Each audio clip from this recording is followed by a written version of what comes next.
నేను 20 సంవత్సరాలు ఒక రాజకీయ పార్టీ కోసం పనిచేసిన బీఆర్ఎస్ పార్టీలో. అంతకుముందు తెలంగాణ జాగృతి సంస్థ ఇండిపెండెంట్గా ఒక 6 సంవత్సరాలు నడుపుకున్నాను. నడిపినప్పుడైనా రాజకీయ పార్టీలో పనిచేసినప్పుడైనా నాకు అర్థమైంది ఒకటే, ప్రజల పక్షాన నిలబడడం ఇంపార్టెంట్. పార్టీ పెట్టినామా సంస్థగా ఉన్నామా అన్నది కాదు, ప్రజల పక్షాన నిలబడడం ఇంపార్టెంట్. ఇప్పుడు రాష్ట్రంలో ఉన్న పరిస్థితులు మీరు చూస్తున్నారు. నిన్న జూబ్లీహిల్స్ ఉప ఎన్నికలు వచ్చిన రిజల్ట్ మీరు చూసిండ్రు. ఏం జరిగింది? మొత్తం ఊర్లలో ప్రతి చోట ఎక్కడ పోతున్నా కాంగ్రెస్కి వ్యతిరేకత ఉన్నది. అది మీకు కూడా తెలుసు. అంత వ్యతిరేకత ఉన్నా అన్ని వేల మెజార్టీతో కాంగ్రెస్ పార్టీ ఎట్లా గెలిచింది, ఎందుకు గెలిచింది అంటే అనుకున్న స్థాయిలో ప్రతిపక్షమైనటువంటి బీఆర్ఎస్ అందుకొని పనిచేయలేకపోతుంది అన్నది క్లారిటీగా అర్థమవుతున్నది. అక్కడ వాళ్ళు సోషల్ మీడియాలో ఉద్యమాలు చేస్తున్నారు తప్పితే కిందకు వచ్చి ఎటువంటి ఉద్యమాలు చేస్తలేరు. ఇంకొకటి పేరుకు కృష్ణార్జునులు అని చెప్పుకొని ట్వీట్లు పెట్టుకొని వాళ్ళది వాళ్ళు ఒకళ్ళు జబ్బ ఒకళ్ళు జరుచుకుంటూ తప్పితే ఒకళ్ళు వీపు ఒకళ్ళు జరుచుకుంటూ తప్పితే పెద్దగా క్షేత్రస్థాయిలో పనిచేయలేదని అర్థమైంది. ఇలా చాలా కుట్రలు కూడా జరిగినాయి అనుకోండి జూబ్లీహిల్స్ ఎన్నికలలో. అవి సమయం సందర్భం వస్తే తప్పకుండా అవి కూడా చెప్తాం. కాకపోతే ప్రతిపక్షాలు ప్రజల ఎక్స్పెక్టేషన్ మేరకు పనిచేసినట్టయితే రిజల్ట్ మంచిగా వేరే రకంగా ఉంటుండే జూబ్లీహిల్స్. సో ఆ ఎక్స్పెక్టేషన్కి తగ్గట్టుగా వాళ్ళు పనిచేస్తలేరు. అక్కడే తెలంగాణ జాగృతి వచ్చి ప్రజల మధ్య నిలబడి ప్రశ్నించాల్సినటువంటి అవసరాన్ని గుర్తించినాం కాబట్టి ఇంత పెద్ద కార్యక్రమం తీసుకొని ప్రతి జిల్లాకు కూడా వెళ్ళి పనిచేస్తూ ఉన్నాం. నిన్న జూబ్లీహిల్స్ ఎన్నికల్లో నేను ఒక మాట చెప్పిన, నాకు జూబ్లీహిల్స్ ఎన్నికతో సంబంధం లేదు భయ్ అని చెప్పిన. సరే అయినా సరే ఒక 15 మంది ఇండిపెండెంట్లు వచ్చి నా దగ్గరికి, అక్క ఇట్లా మేము విత్డ్రా చేసుకుంటాము, ఎవరికి సపోర్ట్ చేయమంటారని అడిగారు. నేనన్నా నాకు సంబంధం లేదు భయ్ జూబ్లీహిల్స్ ఎన్నిక, మీరు ఎవరి దగ్గరికి అన్నపోండి అని చెప్పి వాళ్ళు సక్క హరీషన్న దగ్గర పోయారు. తర్వాత వాళ్ళు చెప్పిన ముచ్చట నేను నాకు సక్క వాళ్ళు హరీషన్న దగ్గర పోయారు. నేనంటే బీఆర్ఎస్ పార్టీలు లేను, నేను ఏ పార్టీకి సపోర్ట్ చేయదలుచుకోలేదు కాబట్టి నేను దూరం ఉన్నా. హరీష్ రావు కూడా అదే ఆన్సర్ చెప్పారట, మీ ఇష్టం పోయి ఎవరికైనా వేసుకోరు అన్నారట. అంతకన్నా ముందేం చేసిరు హరీష్ రావు గారు అంటే బీఆర్ఎస్కి మోసం చేసినట్టే కదా. అంతకన్నా ముందేం చేసిరు హరీష్ రావు గారు ఎలక్షన్ పెట్టక ముందే, ఇవోగి పలానా క్యాండిడేట్ని పెడితే మీకు సపోర్ట్ చేస్తా కాంగ్రెస్ కానీ చెప్పపిరట పైకి, వాళ్ళు వద్దన్నారట. అన్నాక ఈయన సైలెంట్ అయిపోయి. అంటే గమ్మత్ ఏముంటుంది హరీష్ రావు గారిది అంటే తెలియడానికి టైం పడుతుంది. ఎందుకంటే ఇవాళ వారి అన్ఫార్చునేట్ వారి తండ్రి గారు చనిపోయినారు.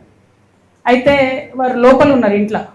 అక్కడి నుంచి కూడా ఎలక్షన్ అవుతున్న సమయంలో టెలికాన్ఫరెన్స్లు అవి పెట్టి మాట్లాడారు. అప్పుడు హరీష్ రావు గారి భజన పరులంతా ఏం బిల్డప్ ఇచ్చిరు, హరీష్ అన్న ఇంత కష్టంలో కూడా పార్టీ కోసం నిలబడి టెలికాన్ఫరెన్స్ పెడుతున్నారు అన్నారు.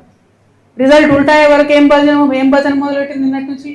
హరీష్ అన్న లేకపోయా, హరీష్ అన్న ఉంటే అసలు ఇక ఒక్క సీటు కానీ వేసి ఉంటే హరీష్ అన్న జూబ్లీహిల్స్ గెలుస్తుంటే మన లెవెల్లో మళ్ళీ పెడుతున్నారు. అంటే వెంటనే తప్పించుకోవడం, అప్పటి వరకు మోసం చేయడం, ఇది హరీష్ రావు గారి నైజం. సో ఇంటి దొంగని ఈశ్వరుడైన పట్టలేడు అన్నట్టు చాలా టైం పట్టింది. ఏదో నాకు తెలిసింది కాబట్టి నేను గట్టిగా మాట్లాడుతున్నా నన్ను బయట వారేసి. బట్ అక్కడ ఉన్నవాళ్ళు వారు ఆలోచన చేసుకోవాలి.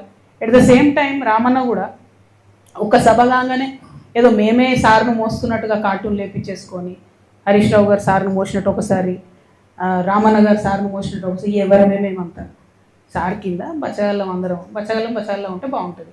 ఇలా నన్ను బయటకు వారేసారు కాబట్టి నేను నెత్తి మీద బతుకమ్మ ఎత్తుకున్నట్టు నెత్తి మీద తెలంగాణ సమస్యలు ఎత్తుకొని తిరుగుతున్నాయి ఇవాళ. కాబట్టి నేను బలంగా మాట్లాడుతున్నాను. బట్ ఒక పార్టీలో ఒక సిస్టంలో ఉన్నప్పుడు నాయకుడు కోరుకున్న చేయాలి. మీరేం చేస్తున్నారు? సభ సక్సెస్ చేయగానే రామన్న నెత్తి మీద సార్ పెద్ద సార్ ఫోటో పెట్టి నేనే మోసినా అని ఆయన వేసుకున్నాడు కార్టూన్.